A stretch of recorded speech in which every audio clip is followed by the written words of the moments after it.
Hey everyone, this is Imanee River with the Regeneration series, and we're excited to talk about one of my favorite topics, which is water. And it actually seems like it would be a simple topic, but it's way more complicated than anyone could ever imagine, really. And there's a lot of things about water, a lot of myths about water. And, in my quest over the last couple of decades, I've actually been on a search for the best water on the planet. And it's taken me on a journey for those of some of you may know, I ran an organic cafe for a decade where I homeschooled my 6 kids, and we're teaching people about health and how to take care of themselves and their families. And one of the main conversations always was about water, because we did a lot with living foods. And so when you're working with living foods, you start learning about water and the power of that, and using living water in the foods that you're preparing. And so it makes sense. It kind of led me down this journey, and a lot of us were harvesting water from natural sources, natural living springs. And so I did that for a really, really long time, for a decade, collecting water for myself, my family, and my cafe, so that we could have access to that. And I'm fortunate enough to live in the East Coast where there was access to that. And I know that that's not the case all over the planet. And one of the things that I'm really excited about bringing both of our guests and dear friends, Gina and Evan, on today is, I think, both of your understanding of the bigger picture of water and really what it's doing, not just in our bodies, but in the body of Mother Earth on our planet. And so I would love to welcome you, Gina. You are the author of this awesome book, Quench. And but maybe if you can share a little bit about yourself, the Hydration Foundation, and your passion for water in that bigger perspective as well. Oh, yeah. It's really exciting to share with your audience. I hope I can flip on a switch for them of how profoundly made up the human body is of water. We are water beings. And I'll help you understand that a little bit more by just shifting your information, because we mostly think of water in liquid form. But water in its most prevalent form is in a gel-like form. And that jelly-like water means we now can identify our entire tissue structure, all our organs, our vascular system, every system in our body, our brain is made of water. It helps us understand how much we're made of water.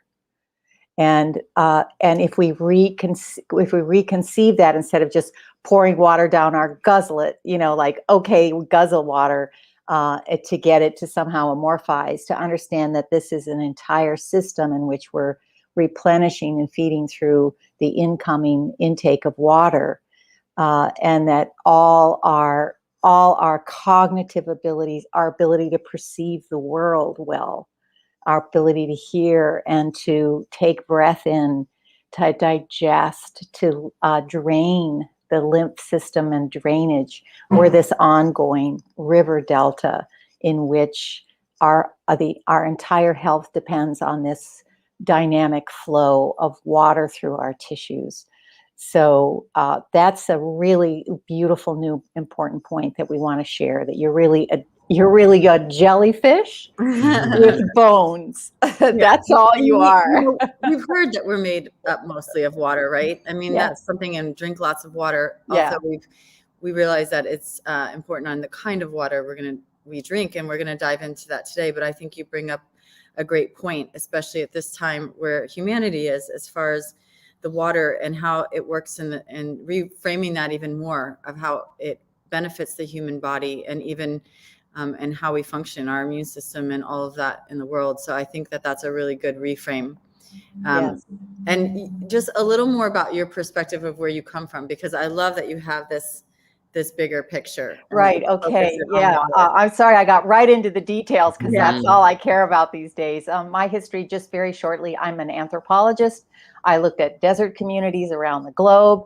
I found out they were not hydrating using liquid alone, because they don't have it in desert communities. They were using plants. And water locked in plants is a new way to think about where to get our hydration. And it turns out to be incredibly important. P.S. How nature designed us. We get our water mostly through the structure of plant materials They hold it, not just desert plants, but all plants. So a quick picture for your audience is a leafy green. Any leafy green is 94 to 96% water. That water's already highly neutralized. It's electrified by nature. It's mineralized by drawing up soil roots through its systems. And that water's then packaged to deliver and drip irrigate you. It's a completely different concept than the typical medication, the medical idea that we are supposed to guzzle 8 glasses of water a day, which is actually not right. Right. And I'm so glad you bring this up, because that's, again, going back to this idea of living foods, because when we eat living foods, we're actually hydrating because the water is in the food. And so it's a whole different concept. Yes. And again, most of the water that people are drinking is what we would call dead water, tap water, or water that has other things in it. It's not structured. So this is a good segue for Evan in the story of water, of like this, what you're talking about. This is the structuring that happens through the plants. And that's the water that's going to give us that ultimate hydration, because we're hearing about, the hydrogen in the water and the structured water. Evan, I want to invite you to jump in and share your perspective around that, because you've done a deep dive. Yeah, most definitely. So cool to open a conversation like this about water to begin with. So really happy to be involved, and love the highlight of living foods. I actually had a wheatgrass microgreen business for about 10 years out of a retail garden center that I did. And saw with my own eyes the transformational healing capacity of living foods in the truest sense, within 5 minutes of being harvested. And name something in your daily diet that's alive, that's it's significant or consistent. It just doesn't exist. We're so far away from our food that literally and figuratively we don't know what it is anymore. Dead water, dead food, right? Dead. I mean, yeah, it's how do we grow living organisms and people with dead materials? Like, there's this lack of logic when you really just boil it down on its face. And so that is really, I think, what drew me to an investigation of water. And to kind of start where y'all ended up, 20% of children drink water, like, period. Right? Which is just, to Gina's point, not the most efficient way of receiving hydration. And 1 in 10 people eat recommended amounts of fruits and vegetables.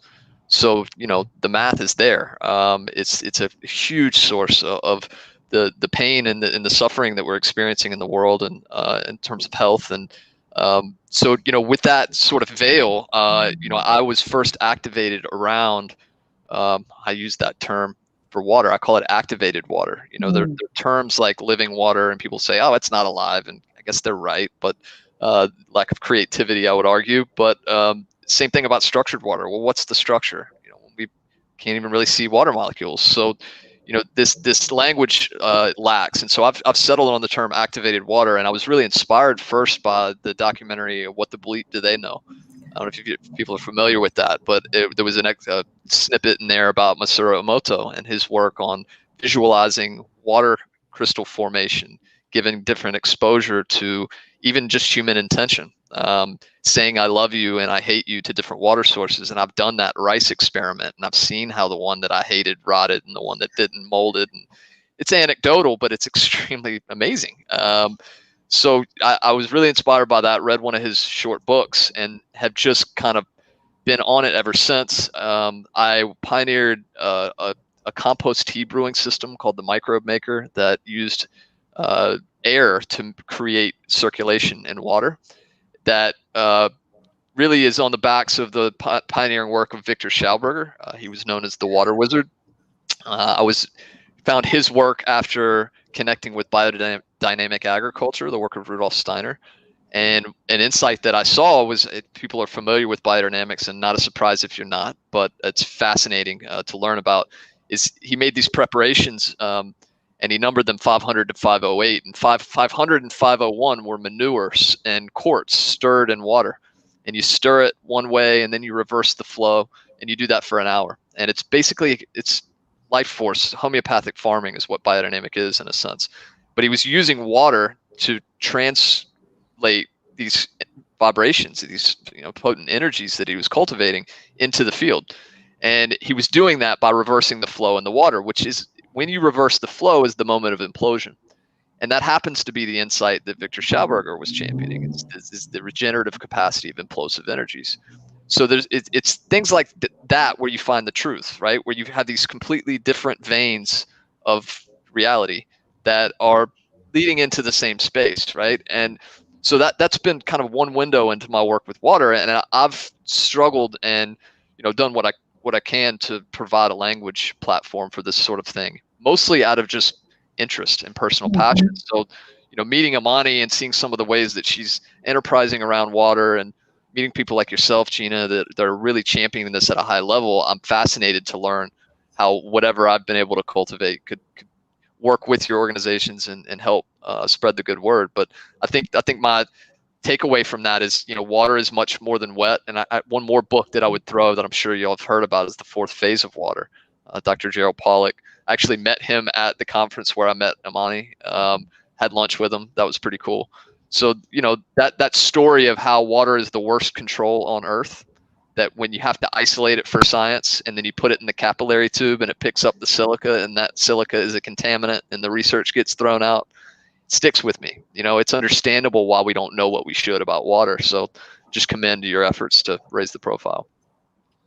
Well, I love who you've mentioned, and Schauberger, Emoto, they were giants in this field. They cracked open new ways of looking, and the science has picked up that challenge. So we have some studies beyond what they were doing, which are very foundational to realizing that water must move in order to act. To do its work, it has to be in motion, and it has to be in a spin motion.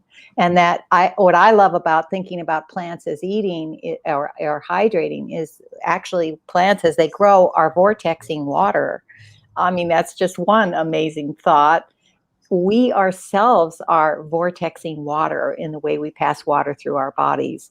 But the problem today, and speaking as an ethnographer or an anthropologist looking out at our environments, is it's clear from the just the simple statistic that half of us have chronic illness, including our children.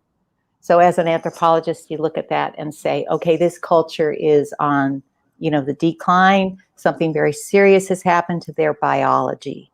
The biological natural living environment isn't supporting the way it should. So looking at water as one of the major features in which we've interfered with water's spin means we've interfered with its ability to cleanse us, to enliven us through electricity, through electrical charge. All of that has been lost by the way we do our water treatments, by the way we force water through pipes. So understanding that we need to recover water. We must recover water. We must get it back into motion. And being part of the recovery generation of water is our strata of work in the world of supporting life for our future, for our planet and our future generations. It's amazing. It's really about asking water what it wants. Yes. How often do we do that, right? Yeah. Yeah. Yeah. It's interesting. We did a hemp building workshop on the weekend, and we use water in the mix. We're mixing hemp hurd, which has got a high frequency, and we're mixing it with lime. It's quite inert, and some minerals, and then we're adding water, and everybody's participating in mixing this material, and I'm telling people, you are putting your energy into this structure. The water is going to hold your intention. And the way that shifted it for people, that how they came together and their intention. I've done other workshops similar, and people have sang while they've done it. And I think there's a deep understanding, and maybe because of work that's been done to show that water is a transmitter of energy. And if anybody knows Oracle Girl community, she talks about water being the gold frequency, and it's carrying these frequencies, healing frequencies through the earth, through these veins of water, and probably why they've been poisoned throughout the years to disconnect us and disconnect the energy from, you know, from that frequency that can come through the living water. Mm. I don't exactly know where my question is there with that, Well, but it gives I'd some. like to add to just for the context, because we've talked about living foods, living water, and we're actually pioneering in the conversation on living homes. And that would be part of it is how, you know, I think in so many ways, like you said, Evan, it comes back to water, we come back to source, and it's how we're connecting with source and that life force of water, the energy in that, because everything is vibration and frequency, and it is the ultimate source through all the veins of Mother Earth and through our bodies that connects us all, right? It's that energetics. So I actually love that the conversation is around, you know, being alive and how are we, like Gina, what you're saying. And one of my movies way back, I used to show documentary films every Friday night at my cafe. And one of my all-time favorites was Flow, for the Love of Water. It's an older one, but that was a really profound one. I've just this long-term relationship with water, but and also looking in a bigger way, like how we have blocked water with dams and different structures. And you're talking about even just putting it through pipes, like how we've been tried to control water, what we've added to water, the fluoride, the chlorine, so that it's become a toxic source in our lives. I mean, you know, so many of us have been looking at what is the ultimate water filtration system. And it's not just filtering your water, it's actually activating, like Evan said, the water, bringing the hydrogen, bringing the structure to it. And, you know, we connected through Spring Aqua, which is the water system that I've used for all my family. After I finally could stop collecting spring water, I had a solution, and I've turned so many people onto that and heard the benefits of how it's impacting their life, their health. And so it's great to be able to offer a solution. I know somebody was asking, and I'll put the link to that in here. But with the Hydration Foundation and what you're looking at on the bigger picture of the planet and what we've done with water and our attempts to control it and the result of that, tell us a little bit about what you're doing at the Hydration Foundation and what you see in this recovery of water, because I love that part of the conversation. Me too, because if just getting our personal health back is all we're shooting for, it's not the final goal of what it is to be human and to be participating in all of biological life. We're part of a circle of life. So I think we need our health. We need to get our wholeness back together again, and then we have to share that. And the Hydration Foundation, part of what our work is to find, as Evan said, we're trying to struggle to find the language that will help people like turn on, flip on, realize. And River, during the comments you were making, I was really struck with how hard it is to communicate to people what water is doing, because there's so many things water's doing at the same moment. It's a multiplicity of events happening. It moistens us. It fuels us. Water is actually the ultimate fuel for all life. Every cell is fueled by water. All living cells are fueled by water. But my favorite part that what water does is pass information. And that's such a surprise to people. So even just, you know, helping them understand, when you say the word frequency, they're like, well, wait, what are we talking about now? But if you use the word information, that my fingertips are passing electrical information into this glass of water that have to do with my health. So first of all, the biological information that gets passed through this moment where I could be touching it or just floating in an electric field around it. This is all the new physics of water that we're beginning to understand, that actually run way more of what's happening in biology and cell structure and cell-to-cell communication than just the chemistry that we thought was going on. And when I talk about cell-to-cell communication, it isn't just my cells communicating or signaling or sending these electrical impulses or digital information in my body. It's also how then I communicate with plants, or plants are communicating with me.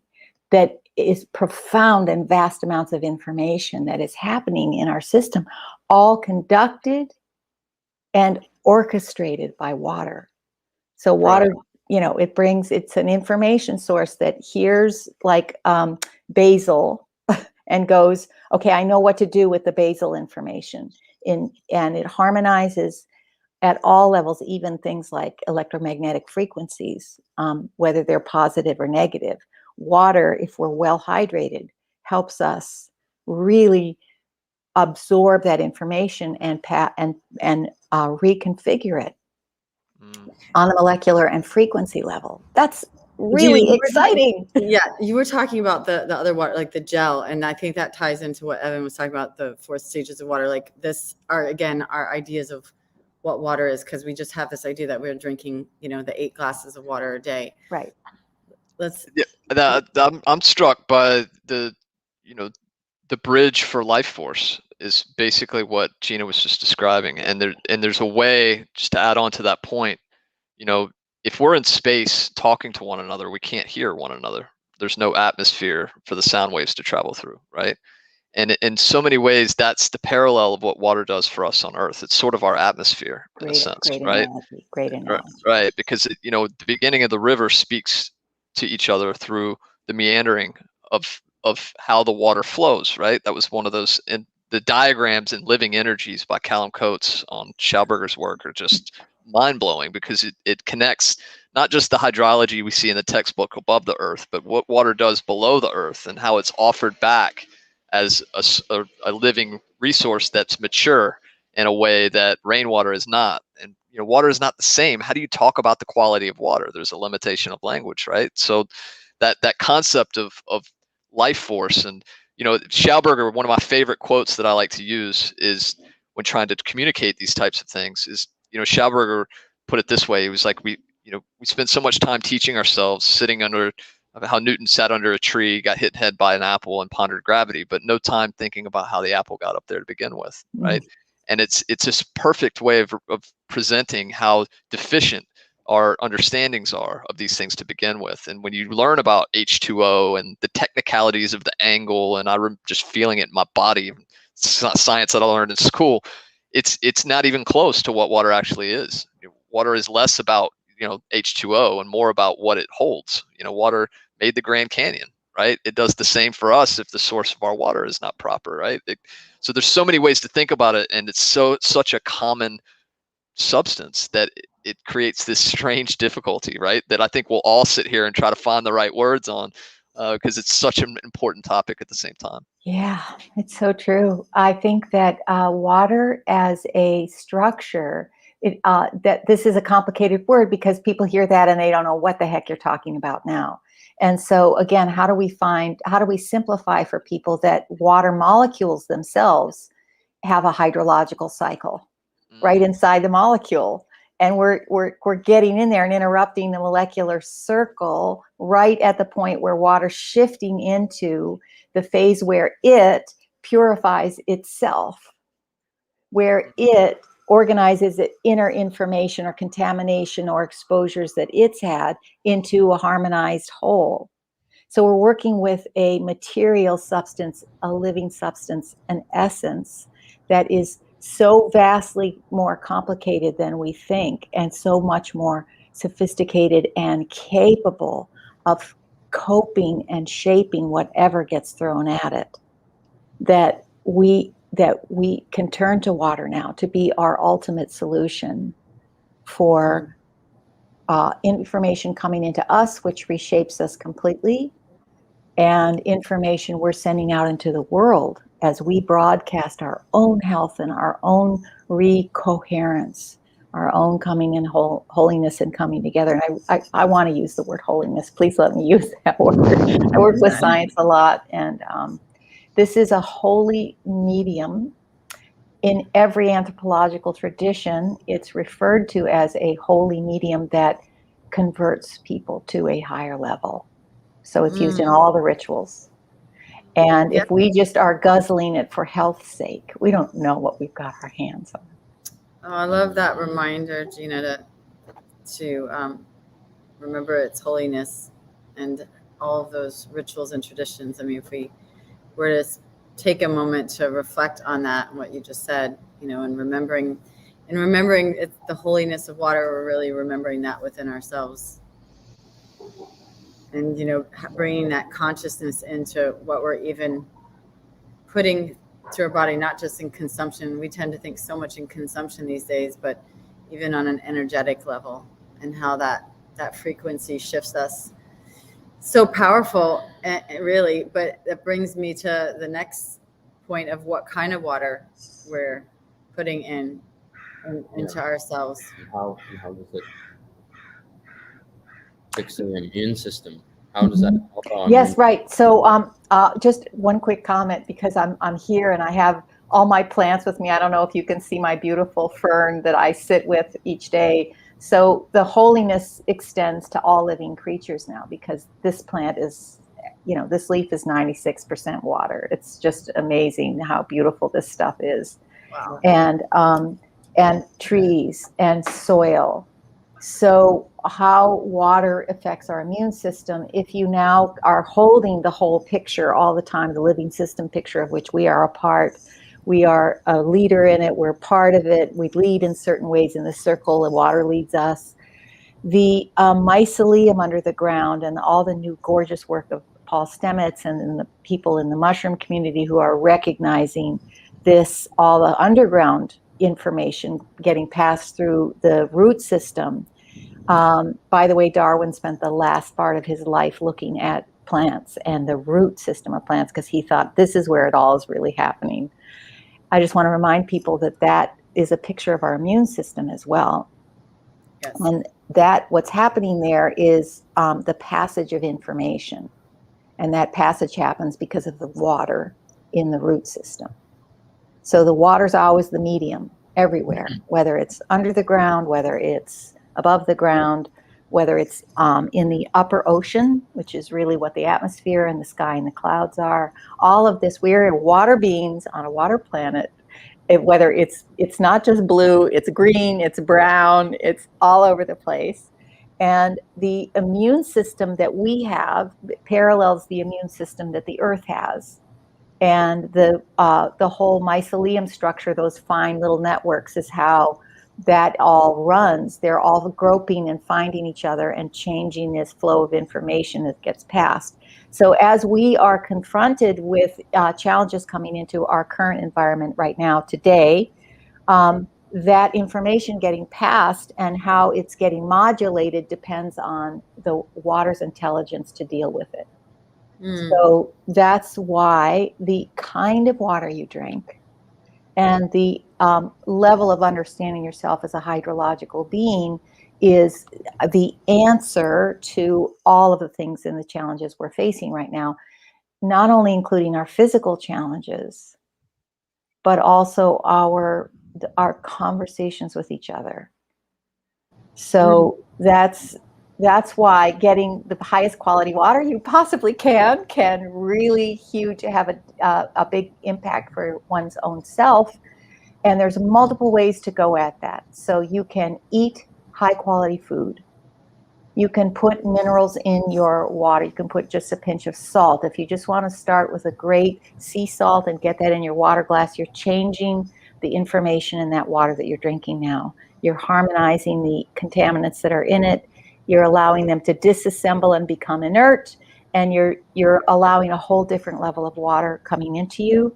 You're using high quality foods, a lot of herbs, a lot of greens, a lot of beautiful fresh vegetables, lots of gorgeous fruits. These are nature's water bottles. Nature already figured out how to make it portable, right? Yeah. So the immune relationship there is about what information is coming in through the quality of food you're eating and the kind of water you're drinking. So I love Spring Aqua because I think Kenny Lou and his company have found a way to return water to a spring-like state. And that means that allows us to be part of this whole larger project of not just getting our own health, but now you've got a home system that helps recover water for all of us. I love when you link that together for me, because I, Mm-hmm. obviously was concerned for myself and my family, and being able to share something that I believed in. And I think the aspects of Spring Aqua, of it, obviously filtration, which is basic, but then also, and then the ultimate filtration, because there's a lot of systems out there that aren't even filtering water, that are activating but not filtering. Mm-hmm. So I think that's key. And then the structuring of it, of how it's moving through there, without electricity, because there's a lot of systems out there that are using the electricity component, which doesn't really hold, from what I understand, that the hydrogen and the structured aspect of it, or the activated aspect. So it's been something that I could recommend with confidence and feel like I'm taking care of myself and my family. But when the last time that we spoke, when you kind of connected that actually by having this system, we're actually restoring the water on the planet, because this water is going through all the pipes and back into the earth. And that just was like a huge aha for me, because that's my ultimate. But it's like, wow, we're doing it. We're actually doing it. Water doesn't want to just protect us. It does want to protect us. We are its children. If you've been born, you're supported by water. It's your mother. It loves you, right? But water also wants to protect all other things as well. And it wants us to be part of that story. And I think since humans have so interrupted water and its abilities, it behooves us to be part of the restoration project. And I love Steiner's work, Evan. I think he already was, I think all biodynamic farming is making structured water. It's putting water back into its natural form. By the way, this is structured water. Why I hate that word, structured water. It's so difficult, but it is the important stage in the hydrological cycle of water that we've interfered with. And all we're doing is restoring water to its natural state. And one thing I really care about, Evan, I'm so happy to get this conversation with someone in agriculture, is I believe not only our personal health is really important, but how do we how do we rehydrate the earth with the proper water? All the water we irrigate our agriculture with is broken water. It's water that limps in its ability to do all the work that it could do. So bringing structured or water in its fourth phase, or in its natural phase, its real phase of work, back to soils and rehydrating soil microbes, and that whole patch of, sweet, the mantle that the earth wears, the beautiful cape that allows everything else to flourish, restoring our soils, is to me the biggest project we can possibly be involved in. Wow, we've got some work to do, Gina. I knew you two would hit it off. Yeah, I'd never heard the term so simple, broken water. That was really, I wrote that down. That was really compelling for me, because I think when you do read the stats of like how many gallons of water it takes to make an almond, or how much of the water that's probably going to come to wars in the world in some capacities, but you look at California and the towns that are drying up, and the allocation of water, and how much of that goes to growing alfalfa for animal feed. It's like 70% of it, or something astronomical. It's just mind-blowing, the scale. And it wouldn't take much, based on how we've centralized these systems to such an extent, to get it working for us in a whole order of magnitude in a different way. And so, that is part of the work. And, part of it all comes through people's experience, right? Like, and it's tough to do a one person at a time approach, but on that level, I had a retail store for 15 years, and I used to play around when I saw What the Bleep, and I was like, what the heck's going on here? I got to find a way to like have an experience with this. What is it? And I found these things called a stir wand, and I don't even know if they're still around, but they were a mineralized, encapsulated in a polycarbonate resin, and you would stir it in the water, and it would, the story being that it would impact the water through the frequency of the minerals. And, I had hundreds, maybe more than that, of experiences with people, pouring them some water, taste it, stir it, taste it again. Profound response. I remember one woman, I could tell she wasn't healthy. She walked in with a mellow yellow, and I actually had to help her to a car. She was getting what was told to me at the time was the whirlies, and it was kind of a detox event of having this experience of water working in your body in a new way for the first time in a long time. And so I've seen that, and I did an experiment one time, and this conversation makes me feel like I need to replicate it. But we had cloned basil, same soil, it's my garden center, and we had this, abilities to vortex water that was completely unimpeded by electricity. It was just moved by aeration, and we watered one set of plants with that water, and the other set with the same water source, but from the tap. And you can get a growth response in the plants from the water alone, right? Yeah. So isolating that type of experiment at a high level for a visual would be a very compelling way to have this conversation, because at that point then it's, when you've isolated water doing the work, is water a primary nutrient? Well, it turns out it is, right? So having those sorts of experiential windows and programmatic and experimental windows, I think, is really important. And I'm connected with a lot of greenhouse growers, and I've set up several projects with some of these devices. I can't remember the name of the most recent one, but it's sort of like sonic bloom, where you've got frequencies to the plants. This one actually is like a little, you've seen them before. It's just like almost like a little magnet, and you put it on the irrigation system, and it just feels like you're not even doing anything. So it's hard for people to take seriously, but the impact that it's making in this company, and it's interesting to talk to them, because they're just like, look at what this is doing, and I can't find a way to translate it. And it's not just us, you know what I mean? It's just the nature of it. And so how to get back to that collective understanding, I think, is in all of us, right? And I think the jury's still out on how to do that, but I'm certainly here for it. One of the reasons that, not only am I using the Spring Aqua system, but invested in it as the company, was because of the bigger picture of where I saw it going with, and I know Kenny was saying that people are using it that are producing products, like food related products. So the water that they're putting in their products, and they're having a completely different result. The same with agriculture, getting these farmers and growers to use the system that can be obviously not a home system, but created into something that would be a bigger audience for that. So those are the kinds of things that those kinds of solutions, the idea that we can buy the system and sort of be a water recovery center site, yes, really appealing to me. And that's why we just wanted to have you all on, just to share from that, because it's so much about what we're doing overall, and where we see people coming together in these new ways of living, and again building we're really about the education, not just the hands-on education. And this is a very hands-on experience of how we're doing it, but I don't think people think about how they interact with water necessarily. I love the analogy of how it's interacting with the hemp. You've been drinking this water since we've crossed paths. Yeah, I mean, I come from a culture in the north of England where drinking water seems like a strange thing for people. Generally, they look at you like, why would you drink water? As if like drinking is a taste thing. Like I'm drinking soda because I like it. I like the taste of it. And just the complete disconnect between why we actually need and feel that urge to drink. Like, what is it in our body, in our system, that's making us dehydrated? And then these ridiculous things we put into our bodies, thinking that that's actually going to do something about it, other than maybe damage the process or create illness, like you said.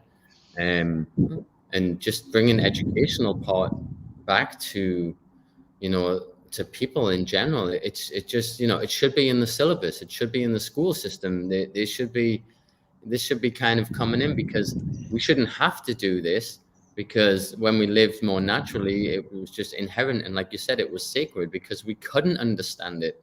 We couldn't we couldn't explain it. It was like, it's just holy, it's of something else. And we see it, it's so common for us. But I think it's like, it is this, it's almost a spirit in itself. This something of the akka in the energy of water that's beyond our imagination. And I think to find ways that, for me, to be hydrating in good ways, and I probably still don't drink enough, but what I am drinking is not the junk stuff, and I feel different. I don't feel as hungry, for one thing. When you hydrate, you don't need to eat all the time. You don't need to be scoffing and feeling hungry, because actually a lot of, I think, people's thought about feeling hungry is actually they're dehydrated. So I think, River, I know you come from a country of tea drinkers, and just helping people understand, yes, your tea, but the water you make your tea with is changing the information that's coming into your system. And then helping people think, really getting them out of the idea that they have to guzzle all that water, because when water's in its proper form, it exponentially more efficiently hydrates you. So you do not need, what tribe do you know is guzzling 8 glasses of water a day? Exactly. What indigenous tradition? That's crazy. And of course, we're only flushing out all our electrolytes and nutrients when we drink water. Right. At that So level. it's actually not to the extreme. It's not healthy. Gina, Right.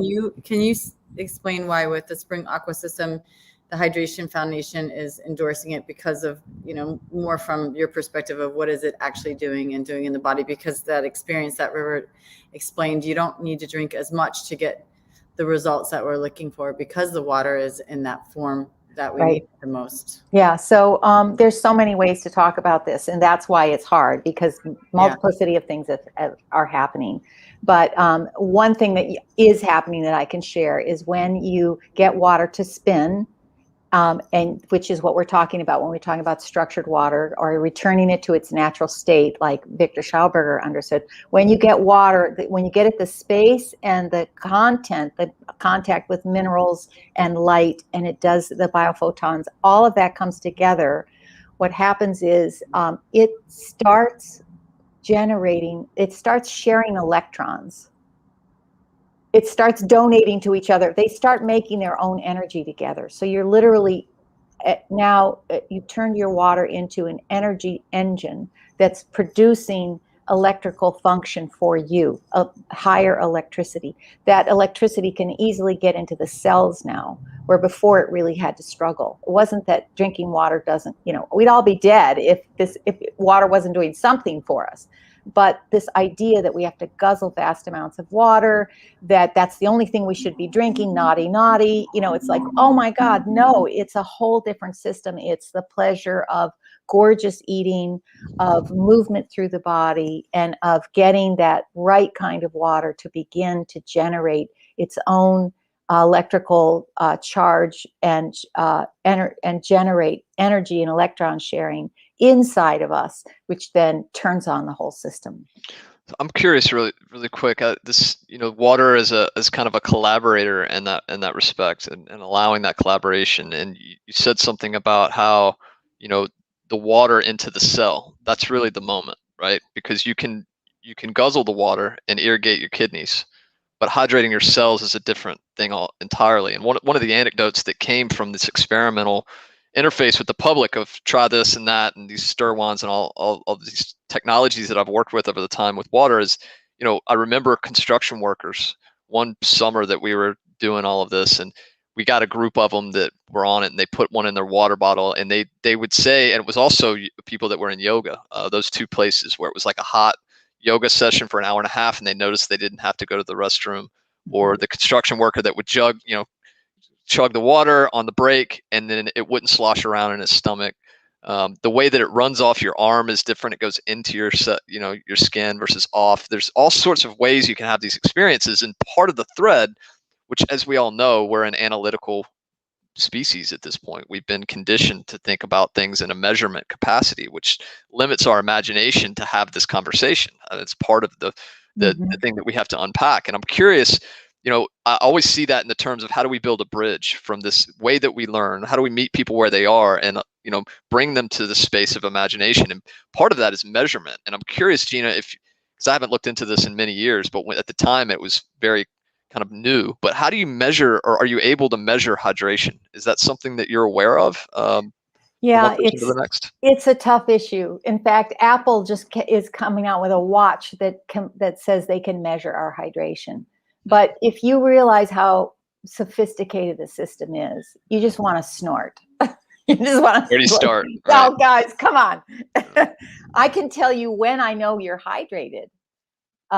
Because I can watch the health of your function. So if you aren't fatigued because you have the electrical energy from water, if you aren't fatigued, you don't hit that 3 o'clock hit. You have brain brightness, so you don't have fuzzy thinking or that brain fog that we're so used to thing. You don't. Here's a really important one. I think you aren't irritable or complaining. You really have a very high level positive feeling about life. You're sleeping well because it takes a lot of hydration to sleep. And the point of sleeping is that sanitation time for the body. So you need good hydration especially upon waking, to flush out all the work that your body's done all night to get all that stuff out of your cells. But the measurements are really hard and sophisticated, and again, it's like, why are we chasing a measurement? I'm not saying you are, Evan. I'm No, saying I I hear understand. this all the time. No. Why are we chasing a measurement? In fact, I'll put it in a very much shorter way. All the research I did at the beginning of this incredible journey I've been on was all I found. I dove into the science literature. All I found was work on dehydration. I was like, I couldn't believe it. Who's doing work on hydration? Like, where are the clinical studies on well hydrated, glorious souls? Like, where is all that? So, so it's the same thing.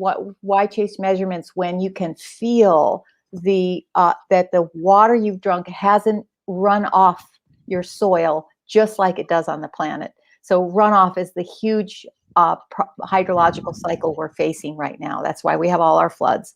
The soil cannot absorb the water. That's why we have floods. And because the soil can't absorb the water, we have fires. It's a system. And it's the same with our tissues and our cells. If you can't absorb the water, you can't get it in at the deepest level where water is unfolding the proteins inside of your cells and doing all the other amazing work we don't even know about. We're so ignorant. And but where we we are don't have alive. it, we have, when we don't have it, we have fires, inflammation. You know, the parallels are life. It's such They a are simple there. thing in the end, right? Mhm. And how we've confused ourselves is, Yeah. again, part of the story. Yeah. And Taking water is the something- solution. Water is, because water isn't just one of the things, it is the whole cycling thing. It is the orchestrator, it is the conductor, it is the great archive. Think of this. Water is the archive of all the other solutions that have been found. Mm. And then if you're a quantum thinker, water is the future. How do we bring that now? Mm. So, yeah, I'm crazy about this stuff. Yeah, I love that. Yeah, it's expanding the story of water, reframing the story of water, and that was sort of how Evan and I started talking about it. But this is a different story of water, and it's kind of remembering the original story, because we've changed it so much that we've become programmed to think that this is what water is, and even understanding the difference between drinking what we think is 8 glasses of dead water versus true hydration. And what it is, what kind of water do we need to be drinking to achieve that true hydration? And I remember back in my research cafe days, we both had our own things. His was a garden center, mine was a cafe. Yeah. We had so many parallels. We realized we were doing it during the same time. So we were both kind of in this same space trying to figure so much going out. So I did it with raw foods, because we did a lot of living foods, and I would see the same thing. And the reason I knew it makes sense, but all the symptoms that you described, or the benefits of somebody that's actually hydrated, these were the things that people on living foods were having: more energy, clarity, the brain fog went away. Really, it's just because they were hydrating. Yes. They're drinking their water through the foods. They were totally dehydrated and basically not nourishing their bodies, kind of dead, walking zombies. And so that's what happens when we really do hydrate ourselves. And so, a lot of people find it, hard. I think the statistics back in the day is maybe people eat 20% of living foods, and you should be eating about 80% living foods and 20%. So it's not like just become a raw foodist. And I think we've all come away from that a bit. However, the amount of living foods that we're consuming, and in today's world, and especially again with what's going on, I think having a tool like a water system that actually can help with that, not just replace it, because I think we do need to be eating really good quality foods no matter what.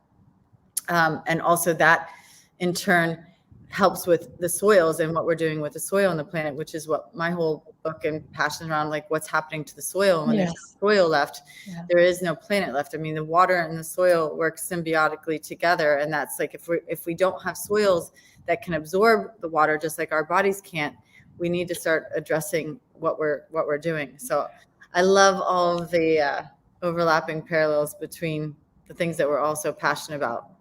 It's a great way to weave it together.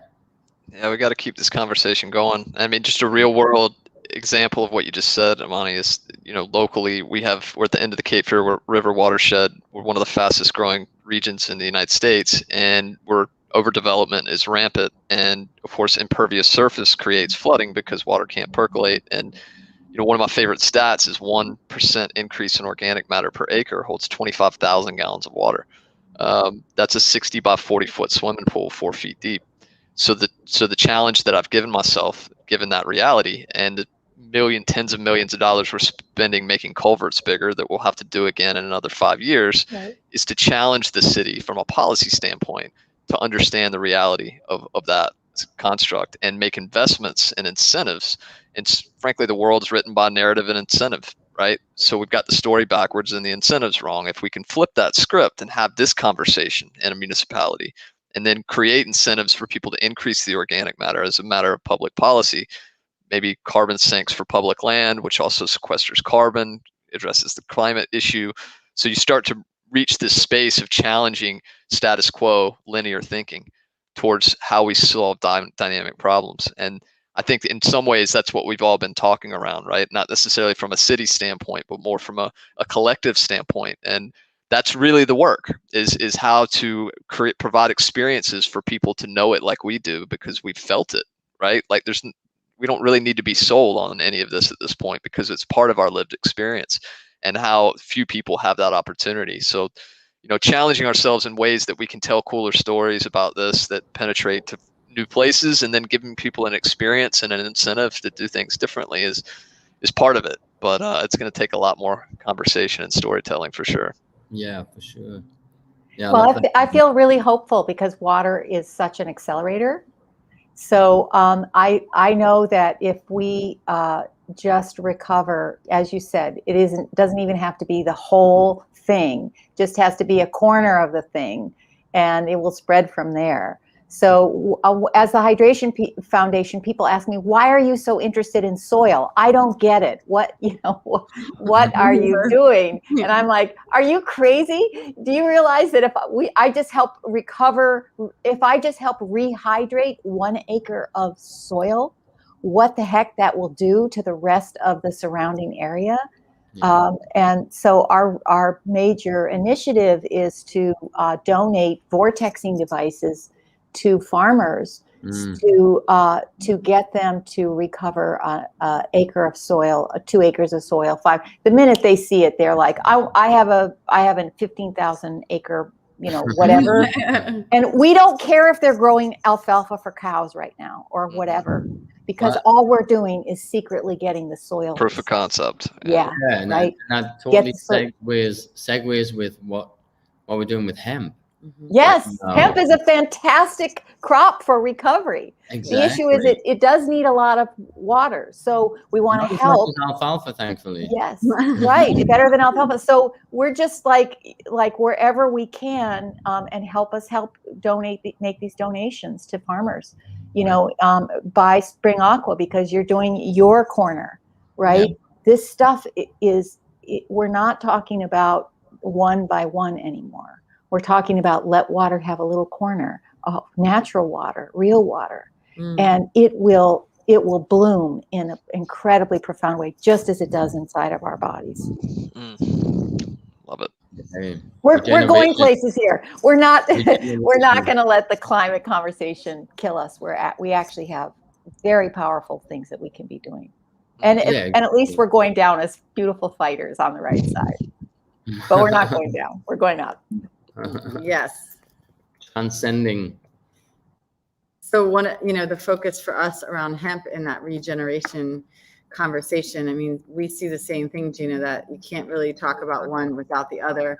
I put the link in there for people. Some people were asking, so I put it in again. I don't know if people are seeing it or not, but that's just mute you.